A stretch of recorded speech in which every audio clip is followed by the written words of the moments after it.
Do you want to make money online without selling anything? Then this is your video course to watch. And I don't know what it's about. I haven't watched it yet. We kind of watch it together, talk about it. Alright, so I'm gonna watch Basket Case now and review it. I still got this popcorn. My mom got these on her trip.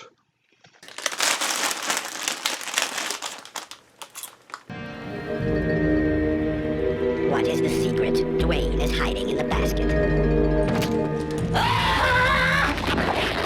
What's in the basket? Some of the tenants claim to have heard noises coming from this room. Like someone on a rampage. What's in the basket?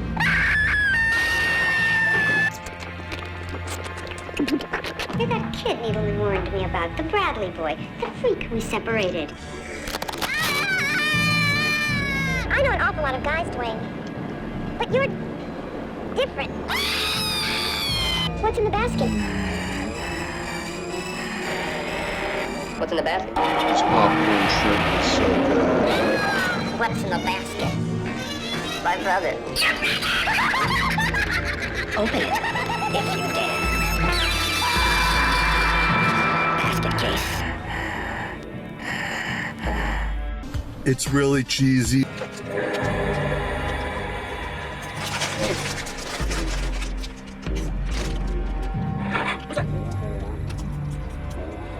Which move? This meat's about to get slaughtered.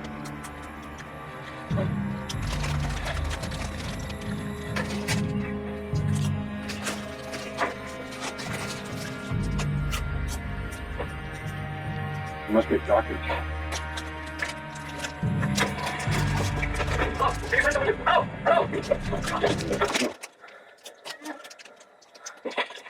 Yeah.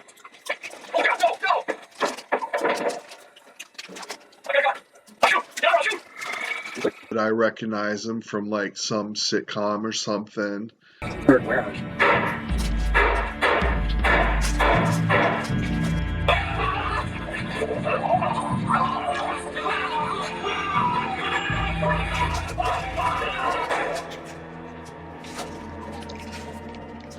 I probably should have put some ketchup to dip it in. That would have been real good too. Bigger than cash.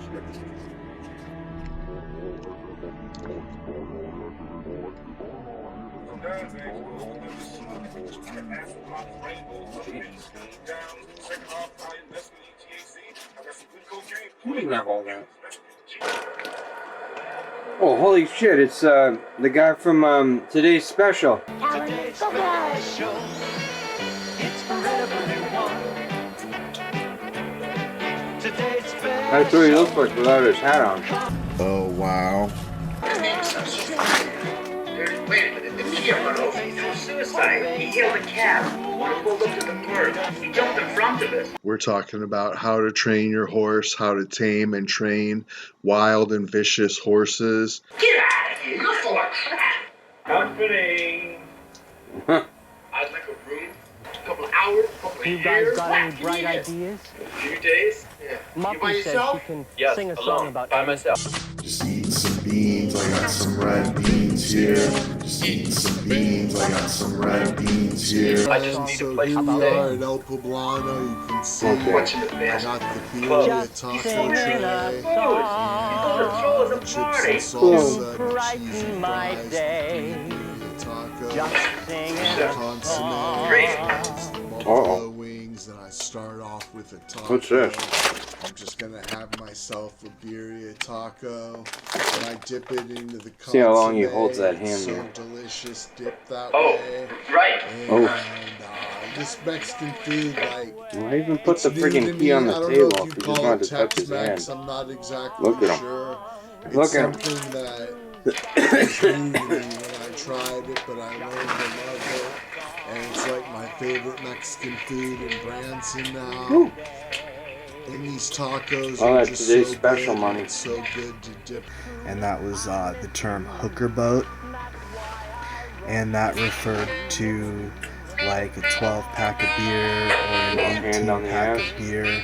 And so we would say, or my friend would say, like, if you want to get lucky with a woman, go downtown at 1:45 with a hooker boat in your hand, 1:45 in the morning, and then when the bars close out and you're holding a case of beer, you probably had to get a perm. you're likely No way to his have hair a is woman really come like home that. with you. And so I think that's a really good, fun term, hooker boat. I really like that term. You can see what it looks like. There's like lettuce and tomato and some kind of sauce. Look at him. Got you something to eat. Look at how happy he is. Let me go ahead and take a... Man, there's so They much must be lettuce. friends. Like I've always loved burgers. Look at him. Time, there's plenty. That guy reminds me of my elementary school gym teacher. Look at that hair. Fucking Michael Landon would be jealous of that. It's in the hands of all men. The basket case guy, like, So far, produces the drugs food that is controls really good, this guy. but One of the most masculine characters since there's way today's too much special. lettuce. With magic everywhere. And I'm not crazy about the sauce they put on this thing. Look, I'm not going to stay up half the night talking. It's 3:30 in the morning. Go back to sleep. Me and you. Be happy to Big do nude us scene. and have some plain old-fashioned fun. You could get some. I'm not You've going to heard that debate word this. before, I'll bet. Night! It's one that sometimes He was we in forget. too many drama plays. Fun. Let's have some Jesus fun. Christ Superstar. The game's For Christ's sake, shut up and let me get some sleep! Let's have some fun. Eat donuts with chili. Oh, yeah. Mustache is a clever joke. Twisters can New York, the Big Apple, Twin Towers. Gonna have to censor those out.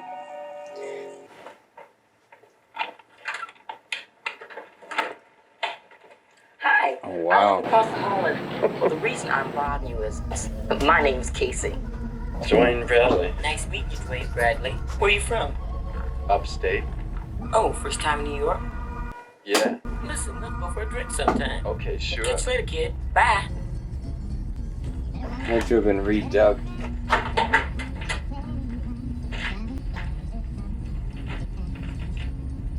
Off come the pants. Yeah. Yesterday it was squeaking, like if a mouse was caught inside. Real high pitched. Like. I don't know anything about typewriters. Just visiting New York, or. Yeah, this is my first time. So, have you gone to the Empire State Building yet and the Statue of Liberty? No, I haven't had the time. Haven't had the time. Well, what about Radio City Music Hall? Or the UN? Had time for them? No, I Oh, what about the World Trade Towers? Or the trolley cars? it's not that I don't want You to, don't talk but about The Met, the cloisters, Scrummage Chinese. it's just that I don't know where anything is. Well, if you need a tour guide, I'd be happy to volunteer. all the women want to jump his ass. We'll even buy you some 3D postcards and an I Love New York t-shirt. Look at that poster.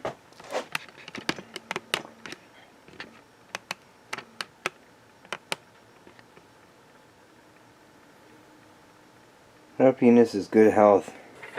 They look like a cracker. They're kind of shaped like a cracker. He's peeking in on him. What in the world? Oh my goodness.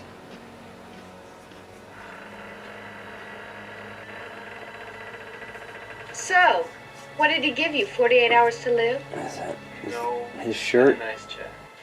Was he surprised?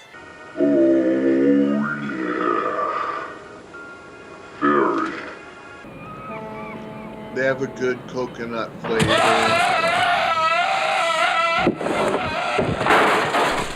no. Oh no. Oh no. It's basically like nacho cheese and ground beef. Oh no. Oh no. What the hell's going on up there? Oh no.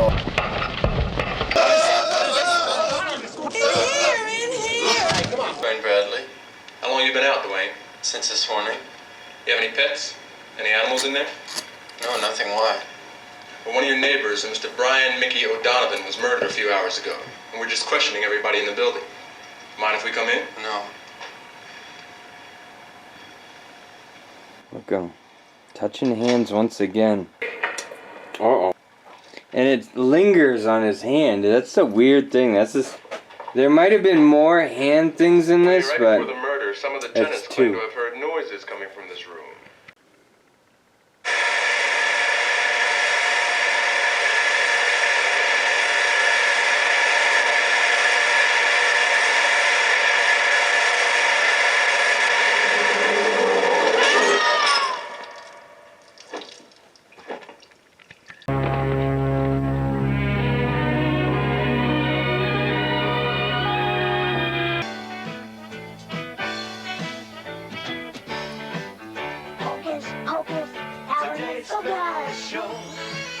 It's for everyone. Today's special. Come join in the fun. And today's special is wieners. With magic I knew it was that type of movie. a world for us to share. And friendly faces hoping that you want to meet us there. Fucking Diener from Ween, the sensational pop rock group. That's Gene Ween and I'm Dean Ween, you know, like Simon and Garfunkel, Peaches and Herb. Kind of sad you got stuck with that name. He's still running naked. Look at him go.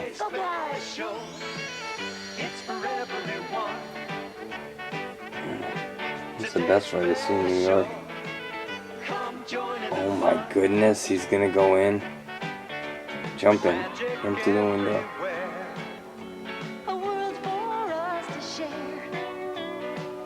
Or does he have sex with a woman?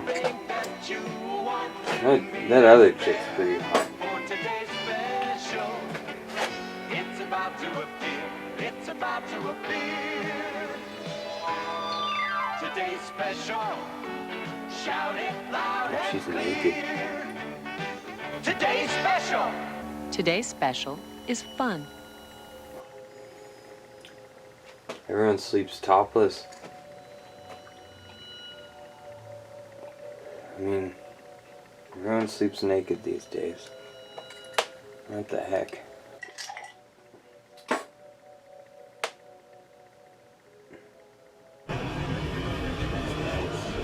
Hello, friend Mormo here. It's like 2 movies in a row where somebody touched the nipple. This is Frankenhooker, and this one where they touch the lady's nipple. Awesome. Totally awesome. Find some lightweight plastic balls. Plastic bowling balls are excellent for this. And let the kids go bowling. The kids love knocking over the pumpkin heads, and all the kids who play should get a prize for this game. Kids of all ages enjoy making mummies out of themselves and their friends. Here's how it works. You bring in toilet paper, lots and lots of toilet paper. Divide the kids into 2 or 2. When you begin timing the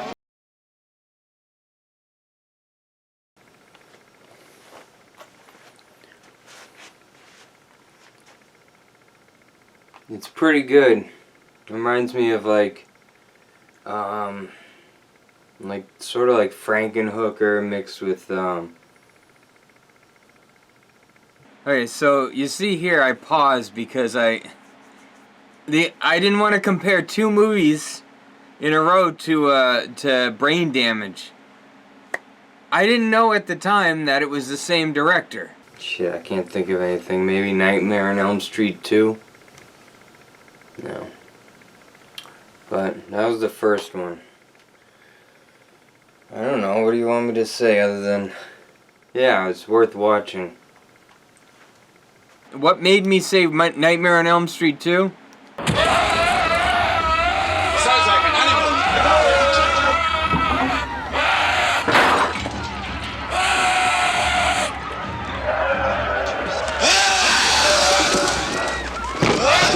He's just spazzing out.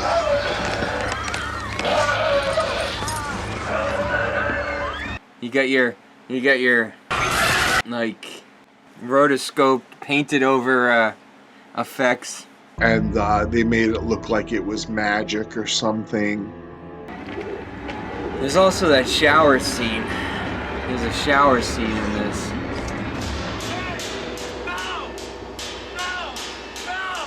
He's all like, oh my goodness. And in comes the gym teacher. Kicking and screaming, and he's wearing a dog collars and little S&M gear.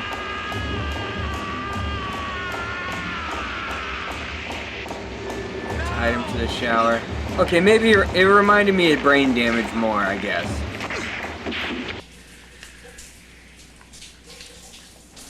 Don't worry, nobody's gonna hurt you. Hey man, you new here? You okay? Yeah. Hey, it's cool. What's gonna bother you? He says the same thing to Freddy. Hey! Just calm down, right? Relax. Yeah. It's gonna be alright. Nobody's gonna hurt you. Just tell us what you want, alright? Yeah, I'm here to help you. Help yourself, fucker!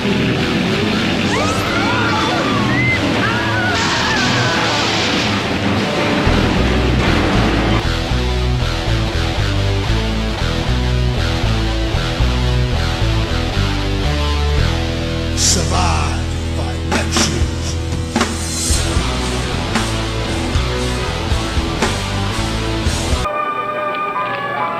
They're dying. I'm telling you, they're dying. A lot of people at doors. Oh, wow. Now Brian's. Now, why don't you just leave people alone with their I guess grief, that's what New York City's all about. Dad? Then in Basket Case, you had a ball sack. Something's slimy. A lot of brains in these movies. Jesus, that's it. That's it. That's right. Now follow my hand. Look at the hand. Just follow the hand.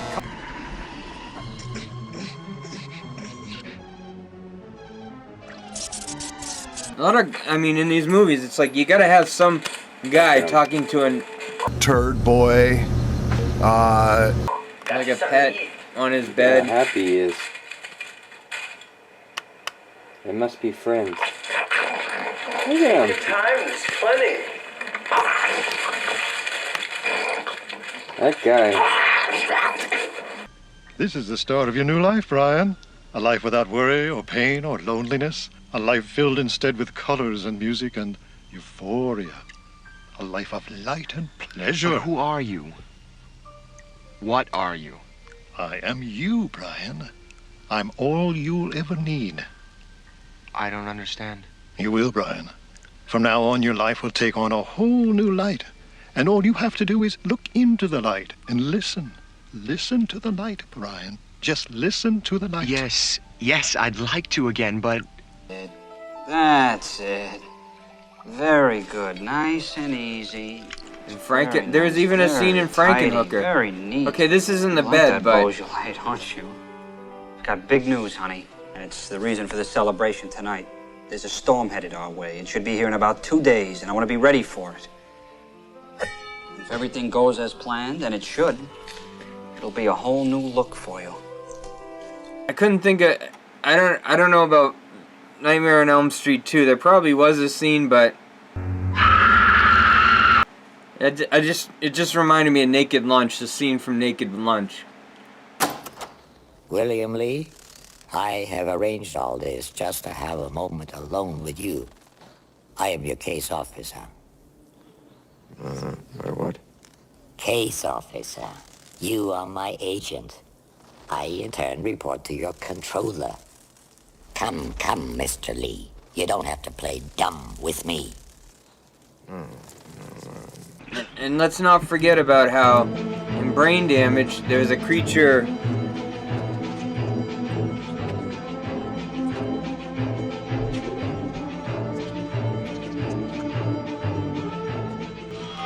Hi.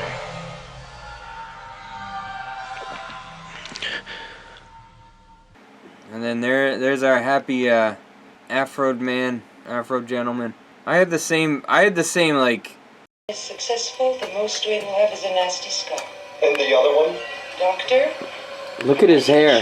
Look at how it's changed. Look at him. And then in Nightmare on Elm Street, a creature does appear. Now, I've included this mostly because this is probably one of the scariest scenes in all of Nightmare on Elm Street. This is probably the sickest fucking thing. It's crazy. This is a crazy scene.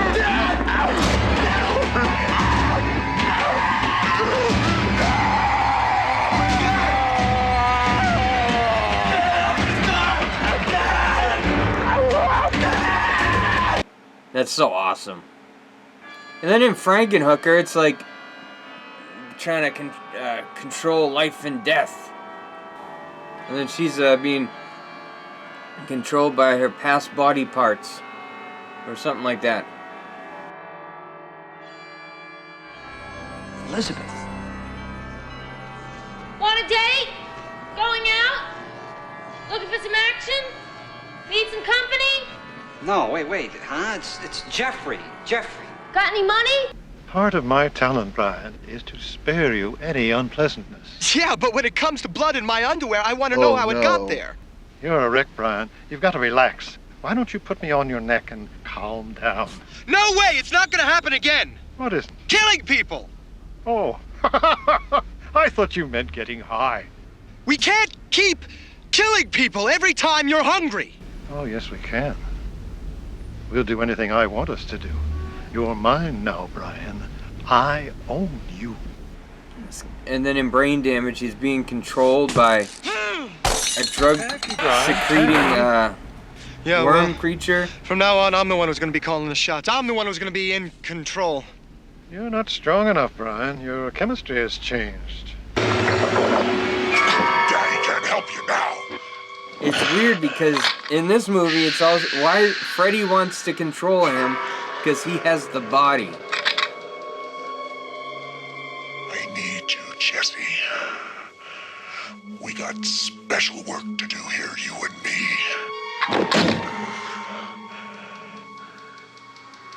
You've got the body. I've got the brain.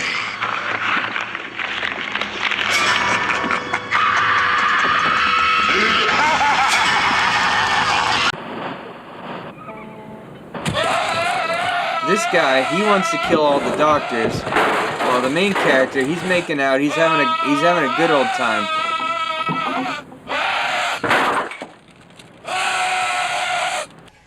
I don't want to. He's trying to control life and death. I don't want to feel guilty now. I just want to make life. I mean, I just want to bring you back, Elizabeth. What do you do? So he'll fix you up. Get you But everything the pimp controls all the hose with the crack. See you later, guys. She's a prostitute, and her pimp is abusive. There are these elements of, like, things controlling you. They're not going to take away my freedom by making me stir my TV dinner. A lot of, like, stopping his hand. Touching hands once again. Controlling his hand. Uh-oh. What's that? In Frankenhooker, he touches the nipple. Oh. And then in Mormo Basket here. Case, he touches it.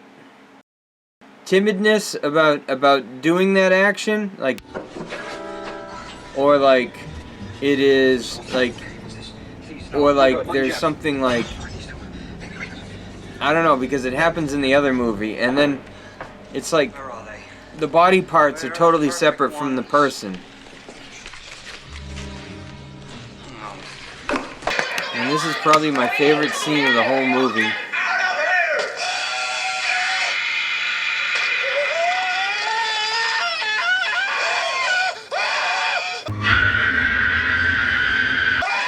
It like symbolizes the whole movie.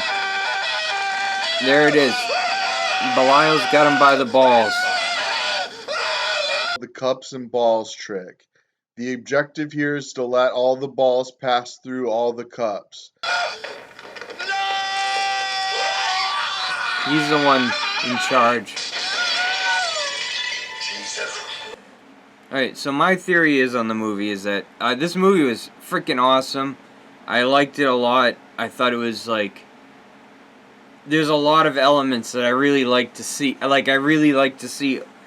When you're trying to sell something, you can't just use the same messaging over and over again. Like, the comedic bits, I like to see how each character plays it off seriously. I don't know anything about typewriters. Everything made sense. It was interesting to watch.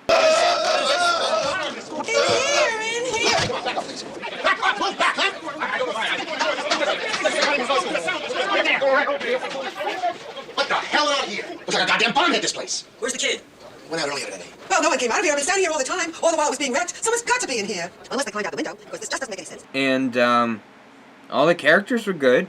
And just, I like the movie a lot. I like Basket Case a lot. I think it, yeah, but 5 out of 5. I loved it. It was delicious. I liked Frankenhooker a lot too. Just, I don't think I made that point clear.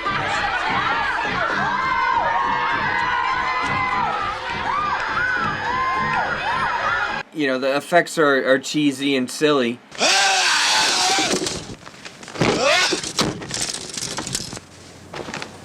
And that's fine, because if you're, it's a movie. It's a movie. Just watch the damn thing. Follow the story. I think the story was good. I think everything made sense. It was good.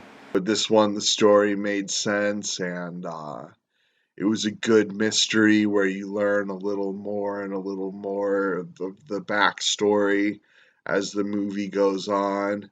So it's my theory that that this movie, like whoever wrote this, is Belial like an actual like autistic child that like, you know, like a severely autistic kid that just screams all the time, and his older brother had to take care of him, like, you know, watch him all the time, and he couldn't go out and have a party or anything, or party and like do stuff because he had to take care of his family member.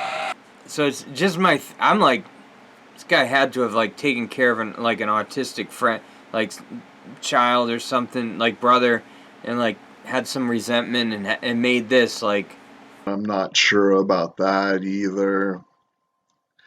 So anyways, I think it's a good story actually. The idea that the conjoined twins, they're angry that they don't want to, that they were separated, and it's like maybe like.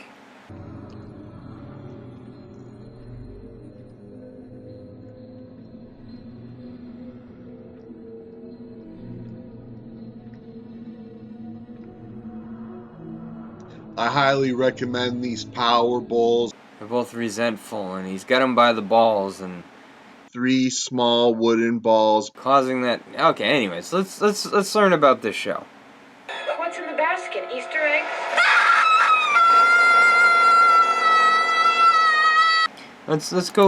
Let's go into Internet Movie Database. Let's check out Basket Case on that. Okay. Spirited again. They're still advertising this. Good afternoon is a total showstopper. That's Spirited though. Okay, here's Basket Case. The tenant in room 7 is very small, very twisted, and very mad. Because he gets separated. Okay, a young man carrying a big basket case is extremely deformed, formerly conjoined twin brothers, seeks vengeance on doctors who separated them against their will. Okay, I gotta find out. There's gotta be like... Let's go to the writer. It's the guy from... I didn't know it at the time, but he directed fucking all these other great movies. Does it say anything about him having an autistic brother? Okay, we gotta look this up on like Wikipedia, so... Yeah. Whoa, he looks like anyone's grandfather. At the end of the film, now again, I had a crew that was sporadic. It depends on who showed up. So when I say a crew, it was only a couple of people. And we were doing the scene where Belial was on Terry, Susan Smith. And Edgar was actually underneath a hole in the mattress with a stick making Belial Humper. And I looked at it and I thought, nah, it needs something else. So I went and poured the blood on it. And that disgusted everybody. They got so angry. Oh, this is disgusting. Oh, this is... Oh, my God. And they walked, we're going to walk. And my attitude was, yeah, walk off, and not only walk off, but go fuck yourselves while you walk off. I don't need this shit. There was certain individuals who were like outraged and grossed out and, oh my God, you want to do what? I mean, this is an offensive movie. What do you want? Oh, that's offensive. I mean, we had blood on the girl. I mean, we ripped somebody in half. We put scalpels in his face. Oh, a little bit of blood. Oh, come on. Terry wasn't upset. Kevin wasn't upset. So, them walking off was, good riddance. And it actually makes it better. I figure, if you're going to anger the people that are working on your film, you have a shot here. He has expressed a preference for being an exploitation filmmaker. Okay, we already read that in the other one. I never felt like I made horror films. I felt like he always made, sex, drugs, and rock and roll. Doesn't really say if he had any... There's not that much information here. Okay. I never wanted to be a filmmaker. I, honest to God, never did. I just love movies. I love seeing movies. But I liked tinkering with them. I liked making them, and as just as a... It was just fun. And I would make fairly elaborate ones. I would make, they'd run about an hour, and they would have a magnetic soundtrack, and they were all shot in not Super 8, but regular 8, to date me. And they were never meant to be shown. They were just meant to be made. And I even was doing stuff in 16 millimeter. I did one that short called Slash of the Knife. It was a fake sexploitation film allegedly made in 1952 about the horrors of being uncircumcised. And talk about a strange piece. You see what I'm saying? These were not, this isn't somebody who wants to to do this commercially. You know what I mean? And that did get shown. The producer of it had it booked at the Cinema Village when on a revival of Pink Flamingos at midnight. Had one showing, and the theater manager hated it so much he just canceled it. Let's go back. Okay, we already looked up who this was. I kind of want to see who this lady is.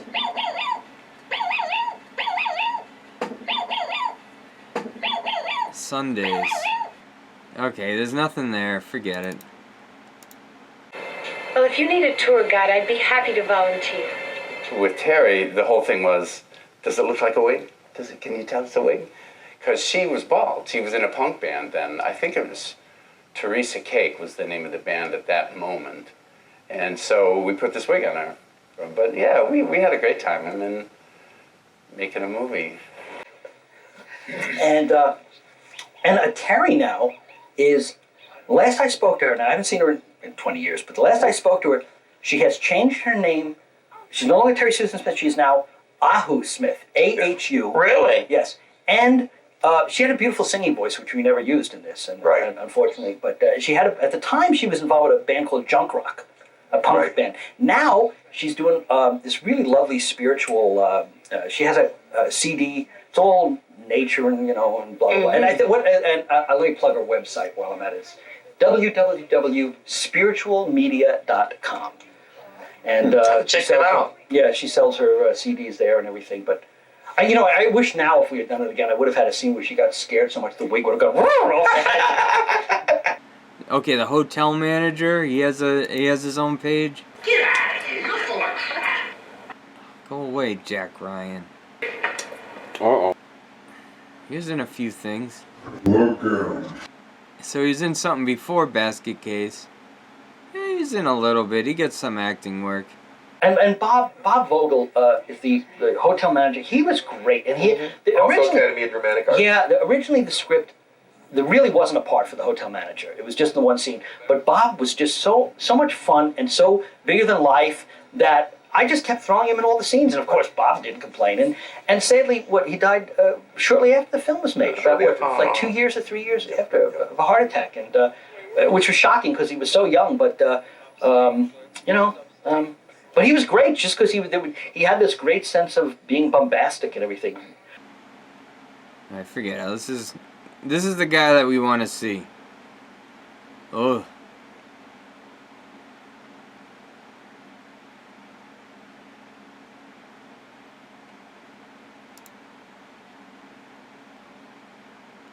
Oh, he was from Michigan. He's only 5'7.5". He's a little guy. Kevin was so tall, but I wanted Kerry to be taller than Kevin. Exactly. So Kevin. He is so smooth. Well, actually, Kerry in real life here is like 8 feet here or something. It's ridiculous. It's like, and he's on a little platform. And in fact, if you watch carefully when he goes out the door, you see him drop about 3 feet. Is he? But was he in today's special? Like, he's got children? I thought this guy was gay. Oh, I guess gay people can have kids. Is that really his hair throughout? Yeah. And he did keep it for a year like that. I mean, It's true. And I think after the first or second day, are you done with me yet? No, Kevin. We have the rest of the script. Excuse me for staring, but we don't see too many hippies in this part of the country. I don't know what that means. Boyishly affable young man. He's very much a classic hero, struggling against insurmountable odds. He wants so badly to be normal he can never be. Okay. Do we have to look this guy up in like Wikipedia now? Let's look him up in Wikipedia. It doesn't exist. Let's go to the film then.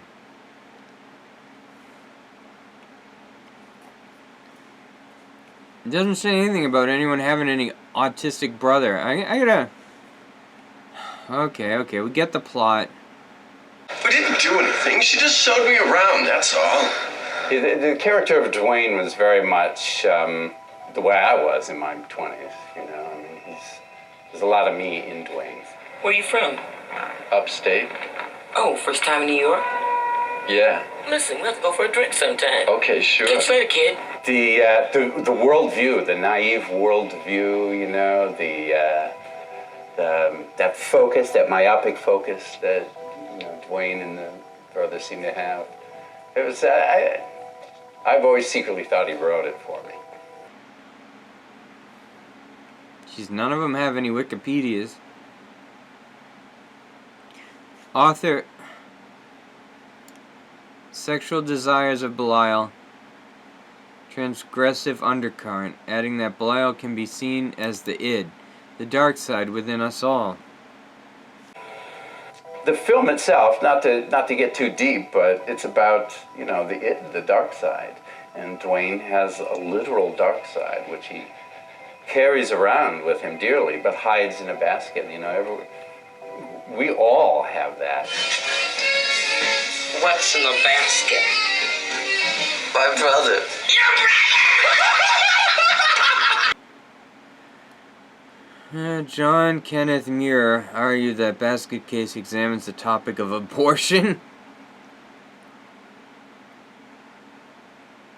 I thought it was, I'll tell you, I thought it was a movie about, like, I mean, you know, like, this guy, he grew up and he had to take care of his brother, his autistic brother. Like, that scream is very autistic sounding.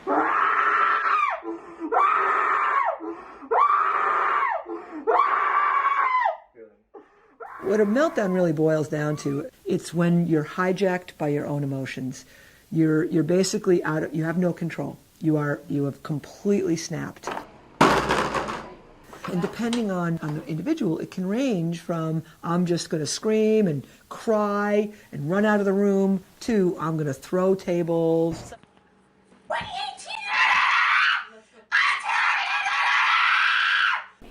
So Sean is 17 and a half. He is diagnosed severe autistic. He likewise has a seizure disorder, and where he lands on the autism spectrum is pretty impacted for his daily living skills.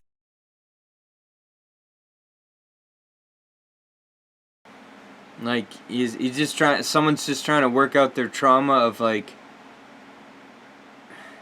I don't know, all this like, taking care of somebody and not being in control and all these themes. Jeez.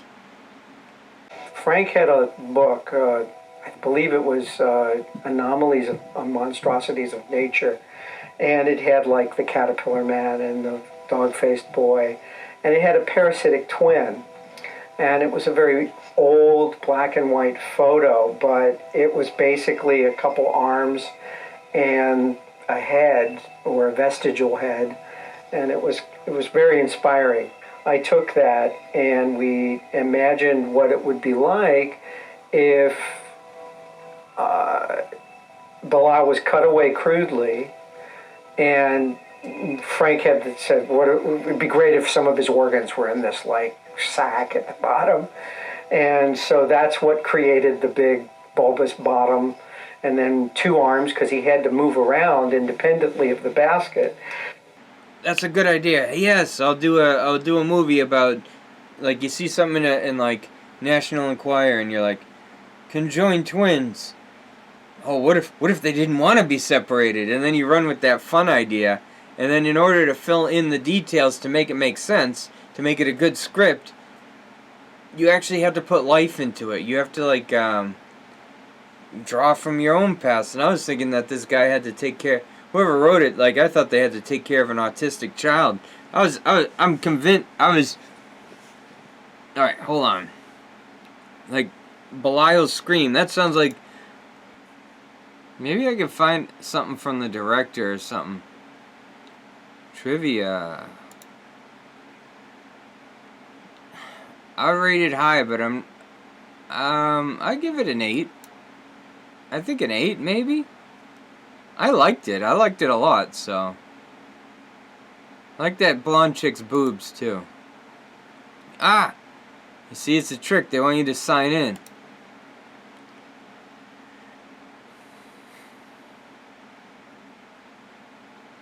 Oh, that's kind of cool. Most of the names are fake. He's emboldened to make the movie because he believed nobody would ever see it. He claims to have been horrified when it became a success. It's like, see, I'm that way. I'm kind of that way myself. I just want to make stuff. I think it's fun. There's nothing on TV. Well, the original Basket Case was insane because, you know, we didn't have any money. We had nothing, and we thought it would be fun to do a movie. And I also thought if we did a cheap horror movie, it could get sold on 42nd Street. And I was also emboldened to do it because I knew no one would ever see Basket Case. I mean, so we had $35,000. I couldn't film the script that I wrote. It just didn't work. But I didn't care because I was having fun. I wanted to make a movie, and I knew nobody will ever see this.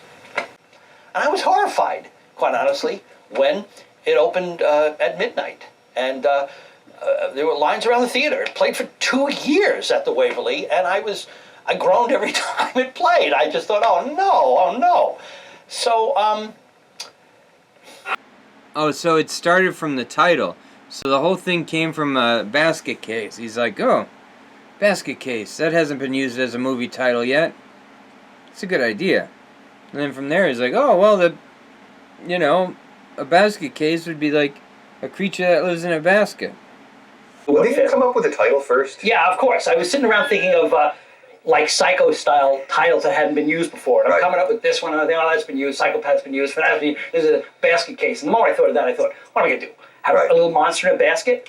And I thought, well, wait a minute. Why not? When I came up with the title, I thought, okay, let me do a film, because I love the visual about having a basket like a malignant Jack-in-the-Box that would open up and have somebody leap out of it. And it was just very nice, except within moments, the story didn't make sense to me, because why would anybody walk around with a monster in a basket? And I was in Times Square, which is where I really spent most of my adult life until they cleaned it up. And I was in Nathan's, the big Nathan's, which is now ABC Studios. Yeah, they do the, it used to be a fabulous 2-story Nathan's. Mm-hmm. And I'm sitting there one night, and all of a sudden it hit me, and I went, oh, what if he's his brother? And I thought, oh, that is so sickening, and it's so wrong, and plus there's so much I could play with off that. In addition to providing a face cast for Belial, he also performed the mutant twins' voice effects. I thought Belial was an actual autistic person screaming. Some mentally handicapped person, I thought it was a real mental, I wonder if this Kevin guy, I wonder if he grew up, with autistic people or, something like that. Like a mentally handicapped brother. Oh, wow. So he considers that he actively experimented with the tone. At times it's how serious is this? And wow, does this work? And I think it does work. I think all the elements kind of fit together because the story actually fits together. And then I remember there was one night at the Waverly Theater where I was watching this. I only went to see it 3 times. Uh-huh. And I just wanted to see how the crowd reacted to it, And one night I was there, and there was this, as the film ended, there was some guy there who was, I don't know, he just started to spontaneously discuss the film. Right. And he was so loud, and and he just, with this air of authority going, this is one of the best films that combines elements of horror and comedy and juxtaposes this and that, and he's, I don't really remember who he was saying this to. It seemed like there were a lot of people around him, but as he went out, he was so loud that as he went out under the awning of the under the marquee of the Waverly Theater, he kept this dialogue up. So I went over and I'm standing there listening to it. I thought, this is amusing. I'm standing here listening to someone spontaneously critique the film. And he's going on about, oh, this is so good about the film and that's so good about the film. And you never knew whether the punchline was going to be comedy or blood and this. And I'm thinking, oh, I think he got it. And then he says, but of course, for as good as the film is, of course, that the director didn't intend it to be that way. And that the comedy was all completely unintentional. And the director simply lost control. I remember thinking, that is great. And I remember thinking that is how I hope my films are remembered. The director simply lost control. Because that is the sense of anarchy I was trying to create with this thing. You know what I mean? Mm-hmm. I mean, when we would do the film and somebody would say to me, well, what's the reaction here between the blood and the comedy? And I would say, frankly, I don't always know. Let's see. Let's just do it and see. You didn't know how much to take seriously. Even though the whole idea of it was really good, so. They decided that it would be a perfect midnight film if it was a comedy. I said, but it is a comedy. And they said, well, you have all this gore in it. I said, that's what makes it a comedy. My intention was, there's no real jokes in the film. Okay, it's a ludicrous idea. I mean, it's a monster in a basket, for Christ's sake. I mean, you're not supposed to take this thing seriously. But what I was playing with was, you didn't know whether the punchline was going to be a joke or blood. And usually, in every case, I thought the blood was a punchline. See, the scenes at the Statue of Liberty were shot without a permit. All they had to do was make out. Uh-oh.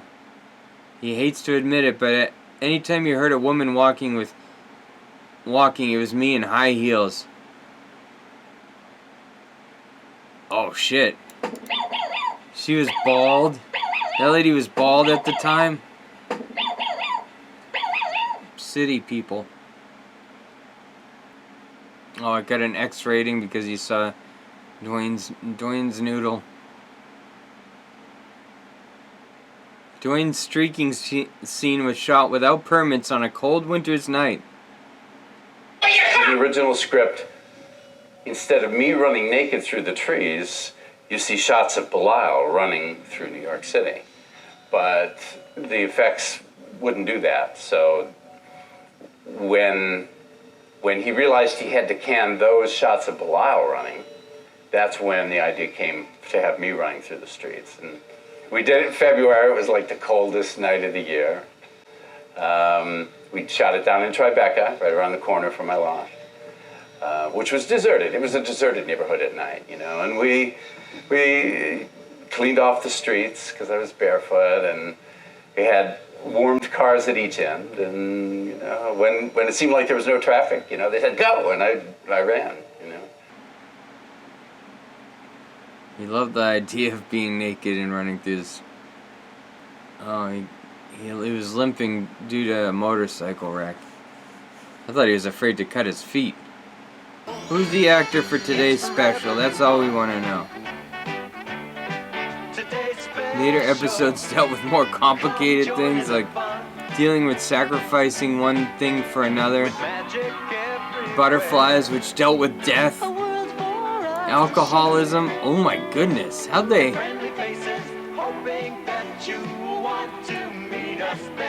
See what Jeff is the guy with the magic hat. He's a Canadian actor, singer, choreographer, and dancer, director. Many of his roles musical theater. He's got one daughter too. He married a singer actress. Jeez, I thought that guy was gay too.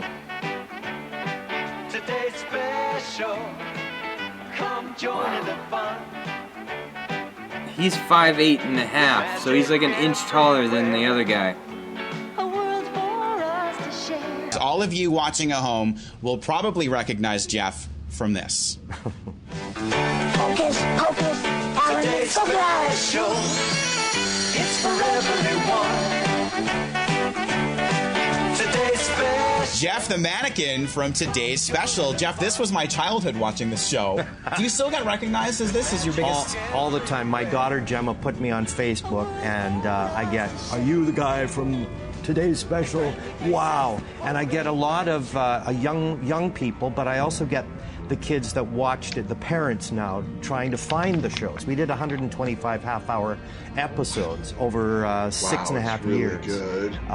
We had 28 million viewers down in the States on Nickelodeon alone. I mean, it was a big deal for kids programming. But does it still surprise you today? I mean, 20 years later, that people still recognize you from that show? The power of video, yeah, absolutely. You were also the Phantom of the Opera in the Canadian version of the Phantom of the Opera. What was it like doing the Phantom for, was it 8 years you did it for? I did 4 years, 980 performances. Is really good. Toured every city in this country of ours. Okay, anyways, that's enough. That's enough. Let's call it a night. I'm fucking done. I'm just surprised. I bet you... Alright, whatever. It's none of my business what you do in the bedroom. Or on screen, or... Oh, yeah. Very. Gus Groundhog has a message for you.